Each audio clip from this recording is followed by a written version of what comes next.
No fim de semana, todos nós precisávamos de uma pausa. Não por causa, claro, do delírio que o POTUS despeja, sem parar por todo lado. E agora tudo se resume essencialmente a identificar que tipo de doença mental? Não sei. Mas não há dúvida de que ele vive agora em um universo completamente alternativo.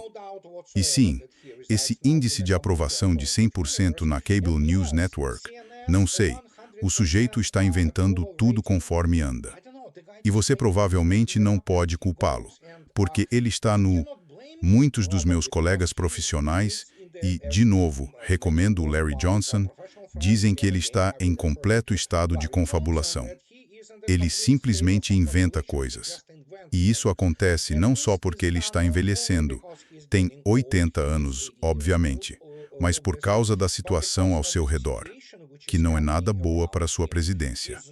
É péssimo para as eleições de meio de mandato, especialmente considerando que o público americano não está de jeito nenhum inclinado a continuar ou mesmo a começar esta guerra. E ele se exibiu basicamente como um fantoche do lobby israelense. E agora ficou óbvio para, bem, todo mundo que ainda tem algum resquício de cérebro. Então, como você pode ver, ele derrotou todo mundo, ganhou tudo. Mas a realidade, e sei que muitos esperavam meus comentários sobre isso, é uma coisa. Salvo-se, Deus nos livre, forem usadas armas nucleares, os Estados Unidos perderam a guerra. E a questão agora, obviamente com os últimos acontecimentos de hoje, é que o Irã lançou de repente mísseis balísticos com alcance de 4.000 quilômetros. Foi reportado que um desses mísseis foi abatido por um míssil SM-3, lançado, aparentemente, de um destroyer da classe Aegis, da classe Arleigh, e outro supostamente caiu no oceano perto de Diego Garcia. E se você olhar o mapa, isso diz tudo o que você precisa saber sobre as capacidades do Irã em termos de foguetes, e eles estão melhorando. E, primeiro, não podemos confirmar se ele realmente foi abatido pelo míssil SM-3, que é a arma principal. O SM-3 é usado nos navios Aegis de primeira geração, que constituem um sistema antibalístico. Mas, ao menos, sabemos que o Irã agora consegue atingir a principal base americana, que fica na ilha britânica Diego Garcia, onde os Estados Unidos posicionam seus bombardeiros B-2, bombardeiros pesados e outros equipamentos desse tipo. Então, sim, é muito simbólico.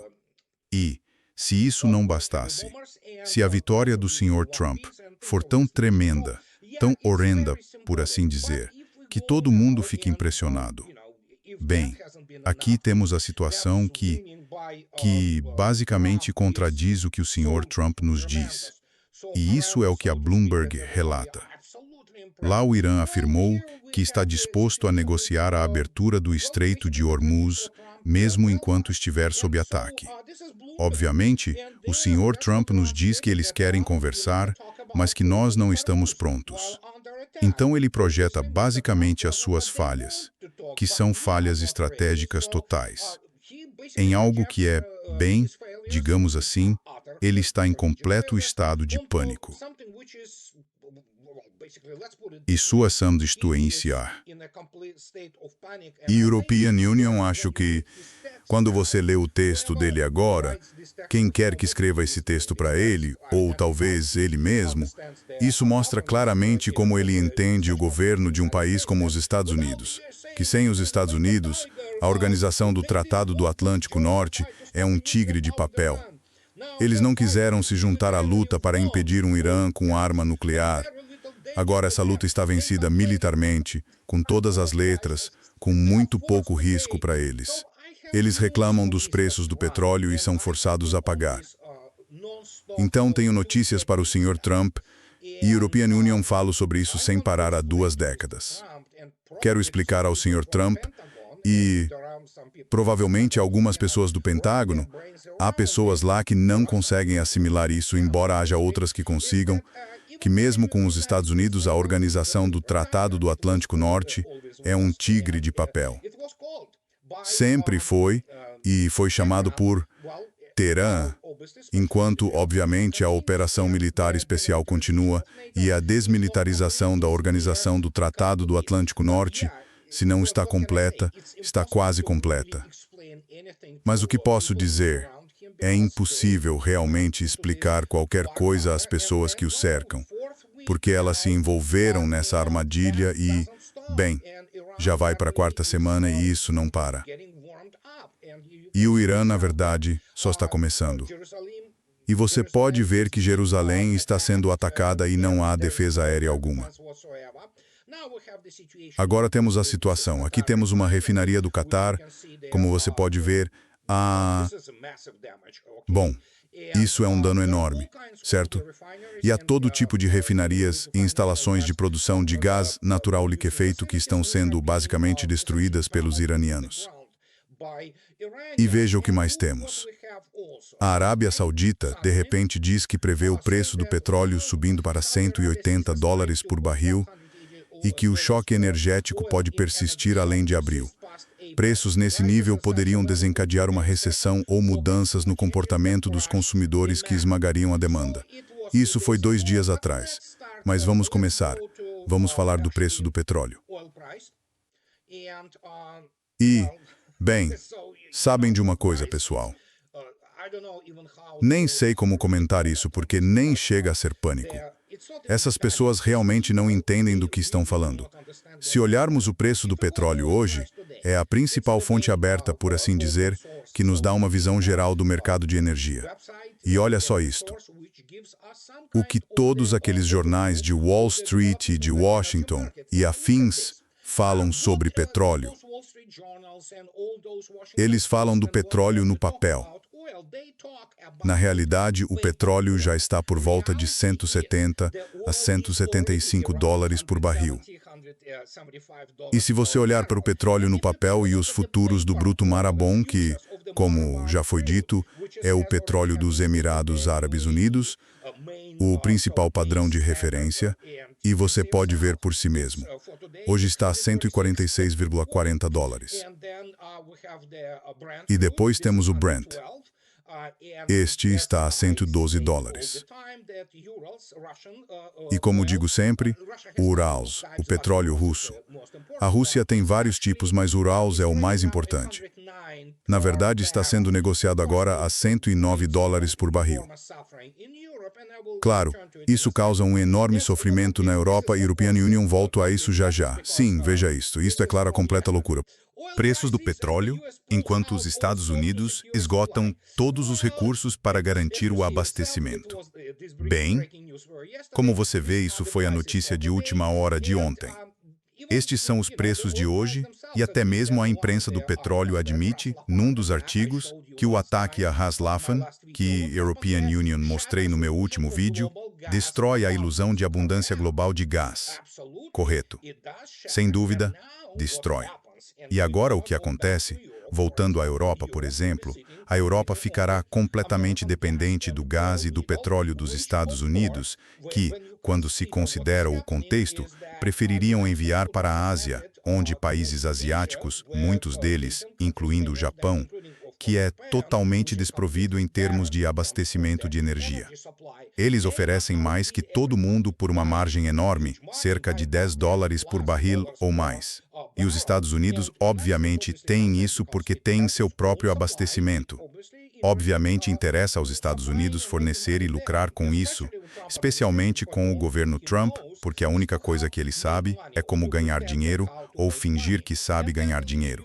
E isso deixa a Europa absolutamente exposta, porque o Catar agora fechou completamente a produção de gás natural liquefeito. O que você vai fazer? Nada. E é isso mesmo. O governo Trump se meteu nessa encrenca, como diz nosso bom amigo Garland Nixon, e a situação é tão ruim que começaram a mover todos esses ativos, inclusive 2 grupos anfíbios do Corpo de Fuzileiros Navais dos Estados Unidos.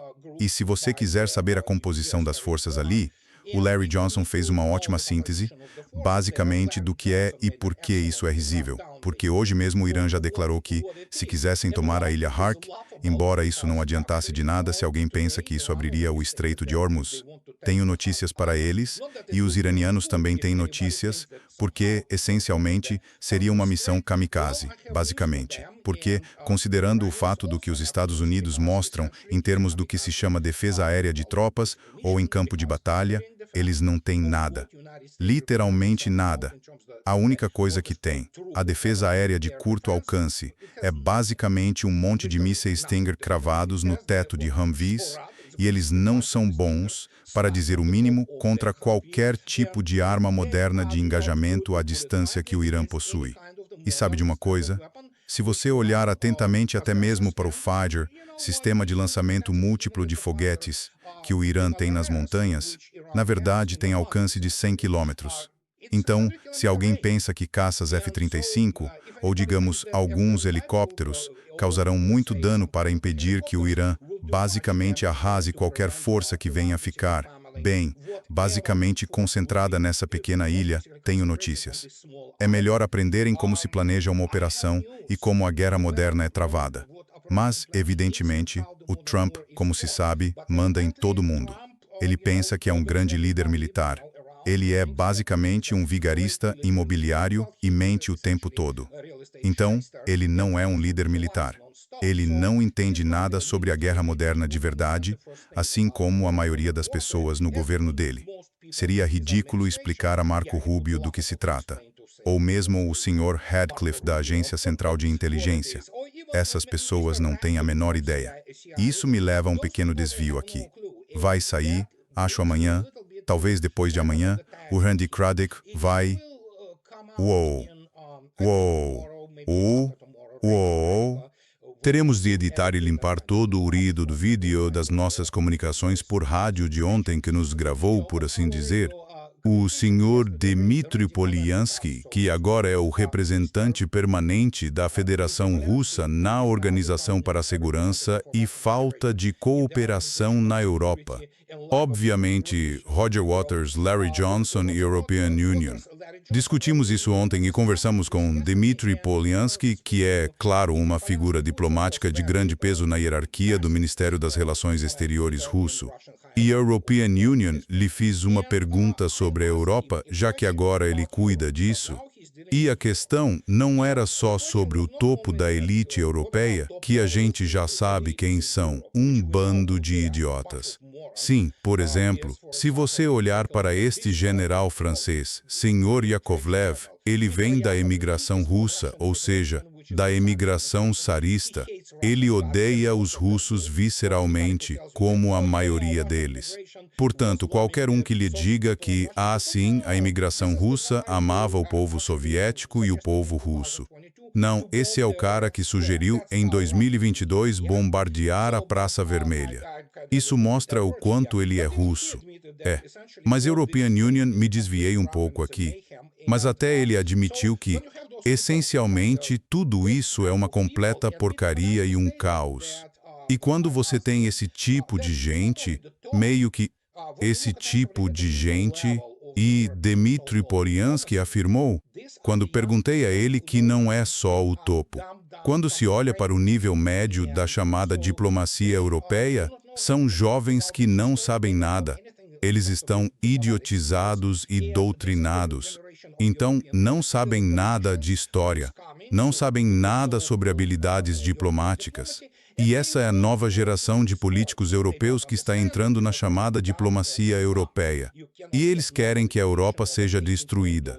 Eles não entendem porque são extremamente burros. Não se consegue uma educação decente ali em todos esses cursos de ciências humanas. Sabe, programas, seja lá o que ofereçam nas universidades de elite europeias, como a Sorbonne ou Göttingen, seja lá o que forem essas coisas. E, vendo isso, sim, vão destruir a Europa, além do fato de que ela já está sendo destruída agora. E especialmente olhando para a Alemanha, por exemplo, acabou para a Alemanha, e é por isso que vão odiar ainda mais os russos. Não há outra saída. É assim, e temos que aceitar que a Europa, em grande parte, é o inimigo existencial da Rússia. Agora eles estão sendo pressionados pelos Estados Unidos. Os Estados Unidos tinham seu próprio plano para tirar a Rússia, digamos, dos mercados de energia, e para, obviamente, defender algo que não conseguem de jeito nenhum porque são um tigre de papel de Israel, que está absolutamente devastado pelo Irã. E se isso não fosse suficiente, com esse tal de especialista em diplomacia e estratégia, não há mais pessoas de mente estratégica de primeira ordem, por assim dizer, de reputação global, no mundo ocidental atualmente, e por isso chegamos a esta situação. Não ouvíamos falar deles, não é? E esses são os Houthis. Adivinha só? Ao contrário dos tipos anteriores de declarações e notícias, por assim dizer, que vinham da região e atribuíram aos Houthis que sim, eles iam fechar o Estreito de Bab el-Mandeb. Pois bem, agora é oficial. O porta-voz oficial das forças Houthis acabou de aparecer e declarar: sim, estamos fechando o Bab el-Mandeb e o Mar Vermelho. Isso é outra coisa. Então vamos chegar a $200 por barril de petróleo, por exemplo? Sim, muito provavelmente. E não importa o que o governo de Donald Trump tente fazer, eles são, obviamente, simplesmente incompetentes, incapazes de calcular as consequências, porque são incompetentes estrategicamente e militarmente. E a situação está se desenvolvendo, é daquelas em que tudo vai desabar. E feio para valer. E isso significa o quê? Não vai ser só uma recessão.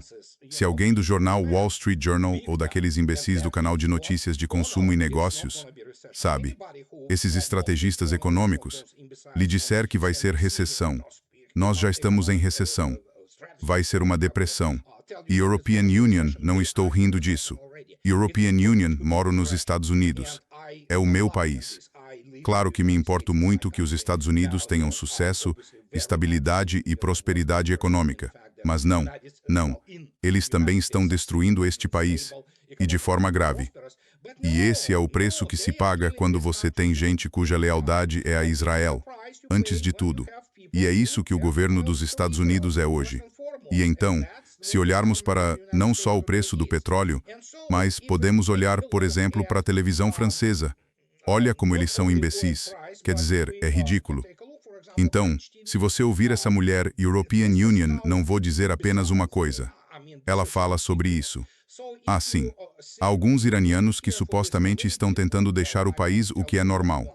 As pessoas vivem lá por motivos pessoais e outros. E aí ela é pega na contradição. Pois é realmente irônico. Depois, ela conversa com um dos caras que supostamente seria perseguido no Irã. Ele é um artista e está voltando do Iraque, da Europa de volta ao Irã. E ela lhe pergunta, esperando que ele diga que será perseguido ou torturado, ou algo assim. Ele disse, não. Quem te disse isso? Não. Estou voltando porque meu país está lutando e European Union não posso ficar de fora só observando. Preciso fazer parte disso, defender meu país. Evidentemente, essas coisas estão além da compreensão da maioria das pessoas na Europa hoje em dia, porque elas não sentem orgulho de seus países, não têm orgulho de sua história, na maioria dos casos, e por isso não se importam. Agora, são covardes. A maioria se preocupa apenas com o próprio estômago. Não que European Union esteja dizendo o contrário, todos nós também queremos isso. Não estou aqui para pregar, porque obviamente precisamos comer. Queremos viver em condições confortáveis e coisas do tipo. É um desejo normal, humano e razoável. Mas a realidade é que sim, o Irã basicamente se manifesta como um país com verdadeiro orgulho nacional e orgulho de sua história. E eles reagem. Tanto que, de repente, nosso suposto gênio militar e estrategista vitorioso e European Union não posso deixar de ser absolutamente sarcástico. De repente temos esta notícia desta manhã. Reuters. Certo. Então Trump diz que os Estados Unidos estão considerando encerrar a guerra contra o Irã. Instalação nuclear de Natanz atacada. Então é isso que eles fazem. Israel e os Estados Unidos não conseguem atacar alvos militarmente relevantes, porque, obviamente, eles mentem. E o que atacam está defendido e, em grande parte, sobrevive às capacidades militares do Irã. Então, como você pode ver, é 21 de março. O presidente Donald Trump disse que os Estados Unidos estavam considerando encerrar as operações. Ele mente, como costuma fazer, porque obviamente agora não tem volta.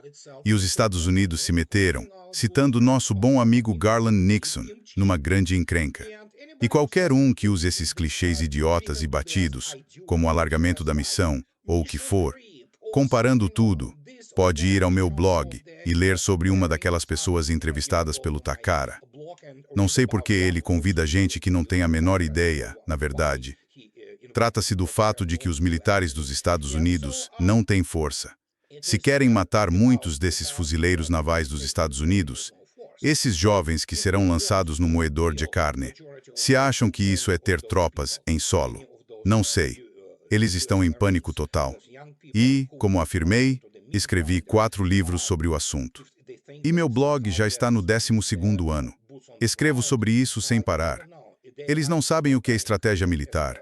Eles nem entendem o que é um planejamento operacional adequado e como usar suas forças vinculadas aos objetivos políticos. Ninguém sabe quais são os objetivos políticos. Bem, os objetivos políticos de Washington são simples: fingir que defendem Israel. Agora, obviamente, toda sorte de gente inventa estratégias, como tirar a Rússia dos mercados de petróleo, o que, essencialmente, faria com que os Estados Unidos se retirassem do Oriente Médio. Bem, não é uma retirada voluntária. Estão sendo expulsos pelas forças iranianas. É uma vergonha e um embaraço sangrento. Mas, no fim, há quem ainda ache que Israel pode, de alguma forma, avançar nessas áreas. Israel, sabe, o que envolveria partes da Turquia, todo o Oriente Médio e coisas assim. Essas pessoas não têm a menor ideia do que estão falando. Quando você olha para a situação de Israel, atolada em Gaza, ainda lutando lá de forma intermitente, com cessos de fogo aqui e ali, mas agora está atolado no sul do Líbano, e isso é o máximo que conseguem. Se acham que um país pequeno de 9 milhões de habitantes pode viver sem os Estados Unidos e conseguir algo no Oriente Médio, tem uma ponte para vender a vocês, só dinheiro à vista. E então é isso que temos. Esta é, essencialmente, a maioria da chamada Comunidade Estratégica Americana, e isso é, essencialmente, o colapso completo do sistema educacional, padrões acadêmicos no Ocidente em geral. E veja só, então temos uma data realmente importante. O melhor diplomata de todos os tempos, Sergei Viktorovich Lavrov, ministro das Relações Exteriores da Rússia, está comemorando seu 76º aniversário. E ninguém o deixa se aposentar, embora a European Union acredite que ele queira. E ele deu uma entrevista. Você pode ir ao site do Ministério das Relações Exteriores da Rússia, met.ru, e lepunsa. Você pode, obviamente, traduzir ela, usar tradução automática para o inglês, e é isso que Lavrov declarou.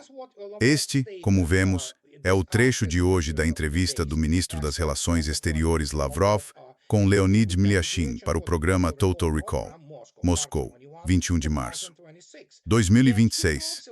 E ele fala sobre diplomacia. Obviamente sabemos que este homem realizou muito, mas ao mesmo tempo é muito direto e, se preciso, chega a usar palavrões. E ele fala de uma diplomacia que não existe no Ocidente e que não existe nos Estados Unidos como arte do Estado. Se você observar de perto as pessoas que basicamente ocupam todas essas camadas de poder nos Estados Unidos, elas não têm a menor ideia.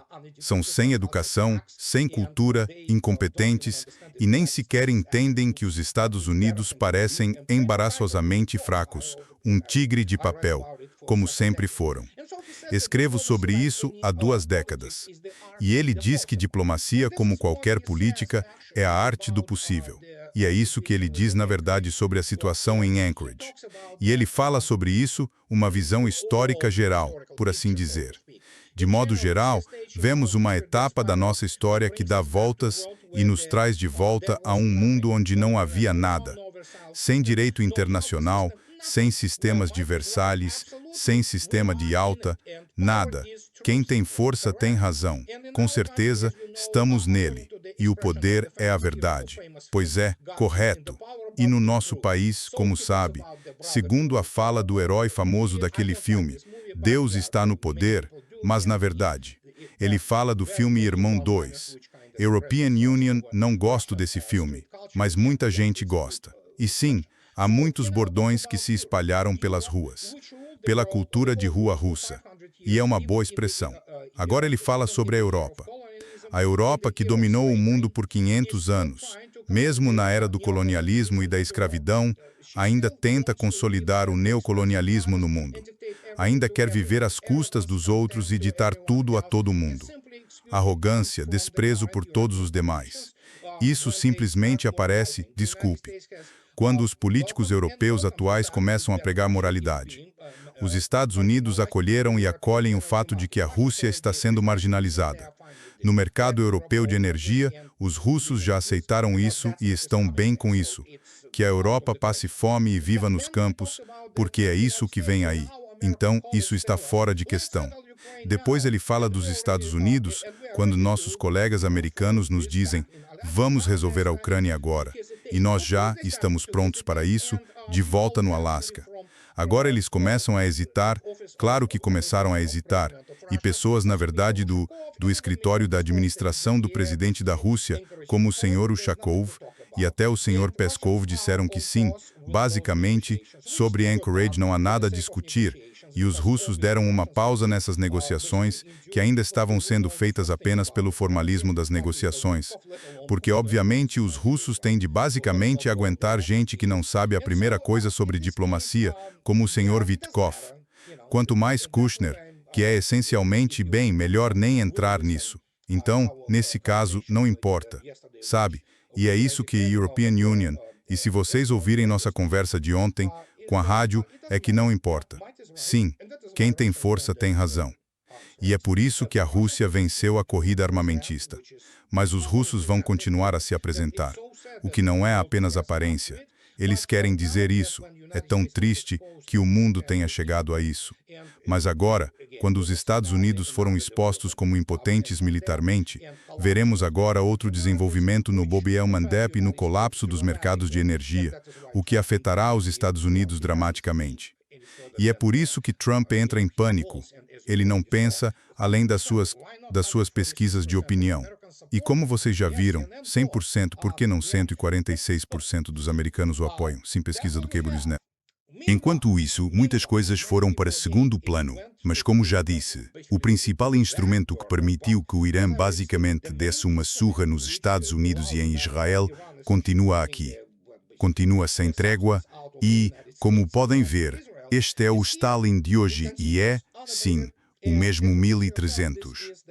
Olhem a quantidade de drones que eles lançam, porque isso é a única coisa que lhes resta. 668 foram derrubados. Está além das capacidades de qualquer defesa aérea da Organização do Tratado do Atlântico Norte. E se vocês olharem de novo para os números básicos do equipamento destruído desde o início da Operação Militar Especial. São números insanos que, como já disse, nenhum general americano consegue assimilar. Esqueçam os europeus. E só de tanques e veículos blindados de transporte de pessoal são 28.392 e 57.000 veículos blindados. Vocês podem ver por si mesmos o que está acontecendo, e a Rússia continua a destruir a infraestrutura ucraniana. E basicamente continua do mesmo jeito, como podem ver, voltando ao que os Estados Unidos estão experimentando. Esta é uma base militar dos Estados Unidos, Victoria, no Iraque. Como podem ver, a antena do radar ainda, não sei quão boa é essa defesa aérea. Nada boa, para dizer o mínimo, mas está em chamas. E os russos também continuam a fornecer esse tipo de armas, graças a todos esses proxies que os Estados Unidos e a Europa basicamente rotularam de forças nazistas. E a Ucrânia está sendo obliterada desse modo. Como veem, há outra barragem em Konstantinovka. A barragem de Konstantinovka está a ser destruída. Destruída. Acontecem todo tipo de coisas lá. E é por isso que, bem, a Ucrânia afirma que pode encontrar mais 2 milhões de pessoas. Claro, já se vê por toda a internet que agora até aqueles tipos do Tetsuka, os que fazem a chamada bussificação, estão a fugir. Alguns acabaram na Dinamarca. Acho que a Dinamarca devia abrir as portas e convidar mais nazis. Convidar mais nazis e o regime de Zelensky para a Dinamarca, porque a Dinamarca vai basicamente, já sabem, definhar como a Europa. E as pessoas dizem que isto é prazer com um infortúnio alheio. Não, estou apenas a ser realista porque sei como a vida é, até certo ponto, e o que fazemos enquanto seres humanos. E European Union, como já disse, tenho certa simpatia pelo povo europeu, mas vocês quiseram isto. Havia um contrato social. Os europeus concordaram com o facto de que as suas elites e tudo mais trariam a Europa a isto. Enquanto as coisas corriam bem e o dinheiro rolava, era confortável. Já não. A Europa não vai voltar. Vai ser outra península. Algumas partes vão continuar em bom estado e limpas. O resto será tão imundo quanto Paris e vai feder. E sim, a Weimar da Alemanha já está aí. Não é que esteja a caminho. Já está lá dentro. E vai continuar. E, olhando para tudo isto, os Estados Unidos começaram, Israel continuou, e adivinhem, sendo incompetentes estrategicamente, militarmente, socialmente, historicamente, e tendo gente com um nível cultural de, sabem, arruaceiros da rua. Isso é o que se obtém. Simples assim. Mas ao mesmo tempo sim, foi o ambiente. E temos gente que se considera, sabem, dona do universo só porque tem muito dinheiro, como a família Rothschild. Quero citar o Sr. Lavrov, que admitiu que voltamos ao mais forte, tem razão. Sr. Rothschild, Sr. banqueiros de Wall Street e noutros lugares. Quantas divisões têm? Saiam. E agora os Estados Unidos estão, na verdade, tecnologicamente atrasados.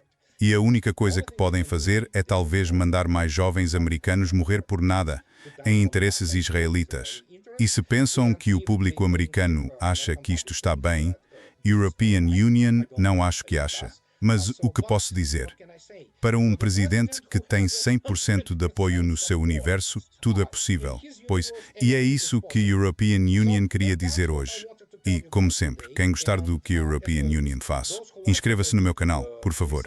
E quem puder, apoie-me no Patreon ou ofereça-me um café, ou dois. Essas são, essencialmente, as ações que me mantêm neste trabalho. European Union tento dar o meu melhor para vos manter informados e mais esclarecidos sobre assuntos de geopolítica aplicada. Por hoje é tudo, pessoal. Bom fim de semana e falo convosco mais tarde. Tchau.